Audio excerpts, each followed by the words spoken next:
So mao na kani mga kaigsunan mao to tong ibasa nga ang kining mga halad praise the Lord nga makapahimuot sa Dios kining pagtinabangay. So mao kini pagbuhat og maayo praise the Lord kining pagtinabangay praise the Lord. So mao kato mga kaigsunan nga nabanggit to sa atong Ginoong Kristo nga ningon akong atong Ginoong Kristo nga nasulat sa kasulatan nga ningon ang Dios nga kaluoy akong gusto dili mga halad. So mao kini mga kaigsunan atong basahon diri sa Matthew 12. Praise the Lord. Matthew 12. Matthew 12 city. Praise the Lord.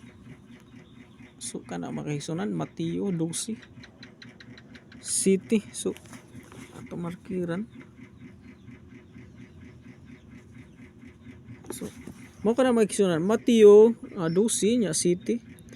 Matud pa sa atong Ginoong Kristo, kung nakasabot pa lang kamo sa kahulugan niining bahina sa kasulatan nga nag-ingon, kaluoy ang akong gusto, dili mga halad, dili unta ninyo pakasado ng mga tao nga walay sala. Kaya anak sa tao mao ang magbuot sa angay niyang buhaton sa adlaw nga igpapahulay. So mao kana mga kaigsunan nga ang kato ang kani siya nga verse diri mga kaigsunan, ang bahin niya kanang adlog papahulay ba kay ang mga Hudyo sa unang mga panahon sa templo sa adlaw papahulay ni pahulay gito sila, di gito sila maglihok-lihok. So mao kana siya balaod dito sa una sa Israel. So higpit kay sila na mga kaigsunan. So si Jesucristo nga nangutlo lag uhay ang mga adre mga kaigsunan no, gigutom ang iyang mga tinun-an. Praise the Lord. O busa nangutlo silag mga uhay sa trigo aron ilang kanon. Sa pagkita nini sa mga presyo miingon sila, kini matawhanara dili basukap supak man sa atong balaod ang gihimo sa imong mga tinun-an sa nining adlaw nga igpapahulay. So mo ka na mga kaigsunan nga bisag gigutom ra nya gusto mo kaon sa adlaw igpapahulay, dili na pakanon kay nangutlo maguhay. So, mao ka na mga kaigsunan nga si Jesucristo dili gyud siya mauyon atong mga kuan na mga kaigsunan kay dili ka maluoy anang gigutom. Mao bitaw nangingon si Jesucristo nga kaluoy ang akong gusto dili mga halad. Kay sila dito sa templo naghalad sila dito kanang ang uban siguro na nagpuasa o nagsimba sa Dios, naghalad sila mga halad ngadto sa Dios. Kaya mo lagi na nga ilan ang gihukman ba nga ang pundok nga gi pangaluhan sa atong Ginoong Kristo nagsupak daw kuno sa balaod. So mao kana siya mga kaigsunan nga ningon na atong Ginoong Kristo nga wa ba kamo makabasa o makasabot sa kahulugan nining bahina sa kasulatan nga nag-ingon, kaluoy akong gusto dili mga halad. So kay kato si Jesucristo mga kaigsunan nagtabang man to siya sa kanang buot niyang tabangon. So kay maluluyon man to tong Panginoon Jesucristo, mao to siya mga kaigsunan. So mao to ang mga apostoles, hantod sa mga apostoles maluoy sila sa ilang mga isig ka Kristohanon. So or bisag dili nila Kristohanon basta makita nila nga tabangonon ilan na tabangan mga kaigsunan. So ang kani siya mga kaigsunan, ang kani siyang kaning magwawali gitawag nig mamumuo sa Biblia. Sa man ang mamumuo kung sa kuan pa trabahante o mag-uuma inana na siya mga kaigsunan. So basahon na to sa Matthew 10. Ito basahon mga kaigsunan na Matthew 10 praise the Lord.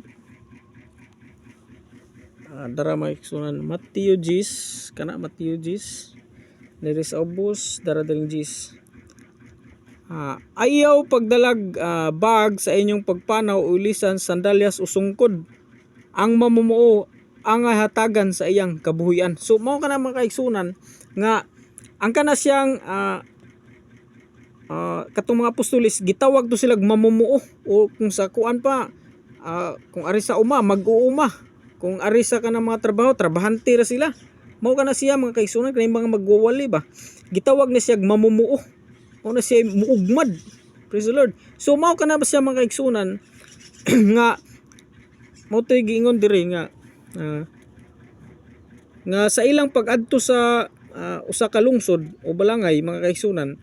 So kinsa katong mudawat nila nya mo pakaon, ang katong mumuo dawaton nila kay mao lagi nagingon ang mumuo angay hatagan sa iyang kabuhian. So mao kana mga kaigsunan nga kaning mga magwali sa pulong sa Dios. So kung naimuhatag nila nga muna nga pagkaon, ilan na dawaton kay mao lagi nagingon diya nga ang mamumuo angay hatagan sa iyang kabuhian. So mao man mo sangyaw kana mao bitaw na nga ana sa kadalanan dunay mga makita ta nga nagwali diha nya ang uban diha na nay panunol sibot, pero wala man ay problema kung di ka mohatag o mohatag ka, depende ra nimo. Muna ang ila sang gikuhaan og kanang bersikulo mga kaigsunan ba nga angay daw hatagan silang kabuhian kay nagwali masad sila. So dili sa takahukom nila mga kaigsunan kung unsa pud sila kay nagwali man na moingon ang uban manaway no si kuan si pangayo. Kung di ka mohatag wala ra man na, okay ra man sila. Wa man sila mamugos nga tagai mi brad unsa. Kung ikaw mohatag depende na nimo. So mao na mga kaigsunan nga dire sa kasulatan ingon nga ang mamumuo ang hatagan sa iyang kabuhian. So o pagkaon ba ina na mga kaigsunan. So mao kana mga kaigsunan, susundan nato sa Mateo 12 sa Lord.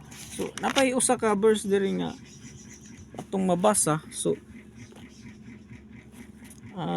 Mateo 10 Lucas 10, sorry mga kaibigan, Lucas 10 talang na taning verse. Lucas 10 then city sa Lord. So dara Lucas nya dara 10 then city. So dara man kaigsunan mani pabilin kamo niadtong balaya kaon ug inom sa ilang idalit kaninyo kay ang mamuo angay gayud nga suhulan. Mao kana mga kaigsunan, mao katong gisugo ni Jesus ang 72 so katawo ngadto sa ipadala niya nga tinagurha. Mo tong nagsangyaw sila mo tong mga kaigsunan. So mo nagingon nga pabilin kamo niadtong balaya kaon ug inom sa ilang idalit kaninyo kay ang mamumuo angay gayud suhulan. So kanang mamumuo mo na siya mag-uuma ba kung ari kas uma mag-uuma, kung ari ka sa kuan trabahante. So karon bag-o na maron ang mga kuan preacher naman na karon sa atong bag-o nga kuan preacher. So man nagwali sa pulong sa Dios. So mao kana mga kaigsunan mo nang uban kanang mga bagwawali wala na problema kung ilan danawaton or dili nana. Pero si Apostol Pablo mga kaigsunan, kaya atong topic karon ang kaning kinabuhi ni Apostol Pablo sa ato nang giwali ganiha nabasa nga si Apostol Pablo wala siya magpabugat sa iyang pasabot iyang mga membro or kay siya man toy leader, wa siya magpabugat mga kaigsunan. So nanarbaho siya adlaw ug gabi. So mao to ilang trabaho mga kaigsunan nga mamuhat og tulda. Praise the Lord. So nga mao to siya sa ato tong mabasa sa kuan mao to sa buhat 18. So mamuhat to sila mga kaigsunan, mamuhat og tulda. So mo to ilang trabaho kay kanang mga tulda-tulda sa unang panahon kay pagladlad man gabi. Mo na mga kaigsunan, dara mga kaigsunan no. Mo ni siya diri nga mao ang pagpamuhat og mga tulda. So mao na mga kaigsunan, mao na ang trabaho ni Apostol Pablo nya nagkakita sad ni sila ni kani diri nga bago pa lang niabot sa gikan sa Italia kauban sa saw ni Priscilla to sa mando ni Claudio. So mao man siguro mga kaigsunan si kuan didto gikatagbo niya si Aquila usa ka Hudiyo nga tawo sa punto. So Aquila, so mao ni mga kaigsunan, kauban silang Aquila mga kaigsunan. Ang ilang trabaho mo ni mamuhatay tulda. Praise the Lord. So mao kini siya mga kaigsunan ang trabaho ni Apostol Pablo. So mao kini mga kaigsunan nga si Apostol Pablo wa siya nagpabugat sa mga nagtrabaho sila adlaw gabi, mao to tong gibasa mga kaigsunan. So salamat sa inyong pag tanaw sa akong video mga kaigsunan. Salamat o God bless. Praise the Lord. Hallelujah.